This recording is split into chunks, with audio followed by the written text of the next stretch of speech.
Hey bookaholics, this is Isabel and welcome to another video. So today I'm going to be doing my reading wrap up for my last 5 shelves TBR. So let's just get right into it. So in case you don't know, my 5 shelves TBR is pretty much just how I am trying to get through all of the books that I own that I have not yet read. So I have 5 shelves and they are all full of my TBR. Won't go into too big a detail, but you can definitely go check out my other videos I put up there. I will put the playlist right here. But yeah, let's get into the books that I read. So for the last video, I chose to pick books that were the lowest rated out of each of the 5 shelves. And some of them I agree with the low rating and then some of them I don't. So let's just get right into it. I'm going to start with my least favorite of these and I'll go into my favorite of these 5. So my least favorite book out of all 5 of these is Ship It by Britta Lundin, which I'm very sad about because when it's naked it's so pretty. It's such a pretty naked book. Like, oh my god, that was one of the main reasons I bought this book. It wasn't very good. It had its moments. Like, I won't say that I didn't enjoy some parts of it, but honestly, I just didn't like the message that was coming out of here. And I really didn't care for the main character or the other male main character. Like, I understand what this author was going for. This book, the cover doesn't really show it, but it is a pretty dark YA, like not dark in the sense of like murder and stuff, but like it's dark in the sense of how fandom can get so crazy is pretty much what this is. And honestly, it does get crazy sometimes, but this one just didn't deliver it the way I think the author was intending to. I think she was trying to shed light on like how fandoms can get so passionate about what they think a story is trying to represent, like either it's a book or it's a TV show or a movie. They have this passion for it, and I think that's what this was trying to display and how it can get so intense. But honestly, I just found it was very pretentious and very stereotypical, and honestly I really did not care for the main character. She was just so like aggressive and just was like, this is my opinion is right and everyone has to believe it, or I'm just going to keep pestering you until you do. And honestly, I hated that. I hated that perspective and I just didn't like it. Like, it's not a good representation of how most people in fandoms react. Like, they know that what they're passionate about may not be what the story is going to do. Like, they know. But this girl just did not get it, and she just kept pushing and pushing, and she was pushing at the writer of this TV show. She was pushing at the actors, and it even led to one of the actors being fired. Like, sorry, that's a spoiler, but honestly, I really did not care for this book. I initially really wanted to read it because it was LGBTQ book. She figures out what sexuality she is by the end of the book, and I appreciate that. I appreciate it had representation. The 2 characters behind here, she had the notion that they were together both in the show, that's where it's gonna lead, and then also had the hope that they would be together in real life. And honestly, I know fandoms can get crazy like that, but to the point where you're just like pushing it, I really didn't care for that. And like, she didn't get any punishment for what she did. Like, she was sorry, but everything that she did was kind of pushed under the rug, and it was like, no, you have to face your consequences. Like, you have to have consequences to what you do. And everything she did, like, there's so many things she did. She didn't apologize for most of what she did. She apologized for some things, but not everything. And like, there's certain things where you're like, how are you still friends with her by the end? Like, how? Oh, I know she was young. I get that. That was one of the excuses that they gave, but that's an excuse that can only go so far. And I feel like this was a learning curve that she should have had the consequences for this. So yeah, that is the first one. My next least favorite was Not the Girl You Marry by Andie J. Christopher. I'm really sad that I didn't enjoy this as much as I thought I would. Like, it's a retelling but also a gender swap of How to Lose a Guy in 10 Days. And I feel like possibly one of the factors that made me like this book less is because I love that movie so much. And this book just did not live up to that movie at all. There are certain things in here that was said that I didn't really clash with. Like some of the things that the main guy character said about women. Some of the things that were used as like a excuse for her to break up with him or were construed as something that would happen, and I don't know what I'm saying. But honestly, I think part of it is that How to Lose a Guy in 10 Days was just so hilarious. Some of the things the girl did to lose a guy in 10 days were just spot on and I loved it. Well, this one didn't really have that humor, and I was looking for that humor. I was looking for the kind of the guy version of How to Lose a Girl in 10 Days, and there really wasn't anything, because the things that he did, although they were bad in a sense, he wasn't putting his all into it. It just didn't.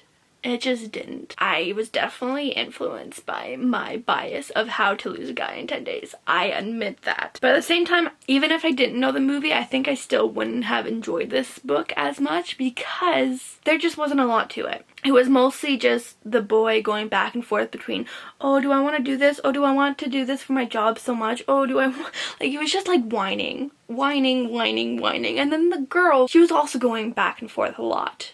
And it was mostly like, oh, I've had so many boyfriends and they all turned out bad. I wasn't the girl that they want to marry. And then she was convinced by this, he was convinced by that. And it just kept going back and forth. And honestly, it just got kind of boring. Surprisingly, this one was not my least favorite. Oh, wrong way. Life and Death by Stephenie Meyer. So I might already have my vlog of reading this and I will link it up here if I do. But yeah. I read Life and Death, and although it wasn't the greatest, like I knew it wasn't because it's pretty much a retelling of Twilight, and I know Twilight pretty much like the back of my hand, so honestly, it's not a surprise that this wasn't my favorite, but as also kind of a surprise that it's not my least, honestly. I had a lot of fun with this, but I also was just like going back to when I was reading this in my high school days, and I'm like, how did I think this was romantic? How did I think this was okay? I talk more in my vlog, so I'm not going to say too much about this, but I did give this one 2.5 out of 5 stars, which was mostly because of the nostalgia. I don't really care for the message in here, because honestly, I would have been so much happier if Bella/Bo would just, you know, say Edward/Edith, bye, and just go away. Like, that would be a satisfactory ending, I feel. Like, just so empowering, and just not letting this vampire who just stalks you and just watches you sleep, just give him the boot. Like, really, like, okay, but that's enough. So my second favorite of these 5 is 99% Mine by Sally Thorne. I'm actually very happy I finally made it through a Sally Thorne book, because I honestly hated The Hating Game. I just could not get through it. I really didn't like it, and I was just really not enjoying it. So I went into this book a little hesitant, but I left myself open and I tried reading it and I finished it, and honestly it was a lot better than The Hating Game. It still wasn't like my favorite romance. I think I gave it 3 stars. It wasn't all that memorable, but it was still enjoyable, and I finished it and I didn't hate it. So that raises it up from The Hating Game a lot. I finished it and I enjoyed it. So yeah. Most people have heard about Sally Thorne's novels at some point in their booktube lives, so I don't think I have to say too much. It is a romance. Darcy, the main character, has a twin, and their best friend kind of growing up is the one helping them renovate this house that they're trying to sell, and then sparks happen, I guess is what you could say. So yeah, that's this one. And my top favorite out of all of these books, which I'm happy it's one of my favorites out of here.